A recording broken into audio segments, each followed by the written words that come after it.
јако пријатели црни и бели тенки, дебели, високи, ниски, далечни, блиски, различни, исти, дами и господа. Почитувана публика, срдечен поздрав, јас сум Драган Басодочка Костич, информатор, едукатор, забавувач, наратор и 40 на години ваш пријател. Добре дојдовте во радискиот простор, без малку 4 децени знаем како... Гласот кој со децении го слушавме во емисијата Диско Селектор на брановите на македонското радио, тој енергичен глас на доајенот на радиоводителството, музички новинар и диджеј Драган Басоточка Костик стивна на 20 декември минатата година.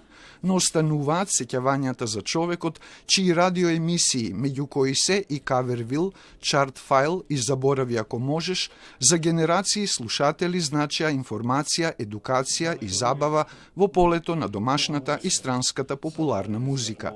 Тој милозвучен глас не водеше во светот по она за кое како деца копнеевме, кажа на комеморацијата по повод смртта на Драган Костик, водителот Антонио Димитриевски. Кога бев детенце со транзистор од НУВО за да слушам Диско Селектор, да ги слушам најубавите песни, да го слушам оној милозвучен глас кој не водеше во светот по кој она како деца копнеевме и ние да бидеме еден ден таму некаде на сцената со тие музичари. Со Драган Титаник заживел, кажа неговиот пријател и колега, поранешниот диджеј Бранислав Димитриевик.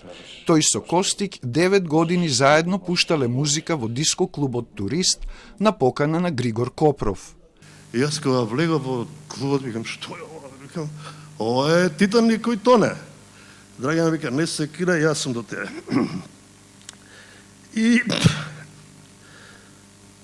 негде во тоа беше септември, така се почнуваше, и негде во октомври беше преполно диското.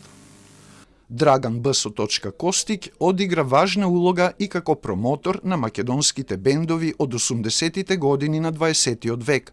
Неретко присуствувал на нивни проби, а една пејачот Дарио Панковски ќе ја памети цел живот. Ја у мојава 45 годишна кариера, 2 пати имам најголема трема у живот. Не се концерти, не се било какви концерти. Првиот пат беше кога дојде Драган прв пат да не слушне во гимназија Никола Карев, триото Бонтон, 80-та година. Јас не знаев како се викам, се тресев од страв, од трема. Вториот пат е сега.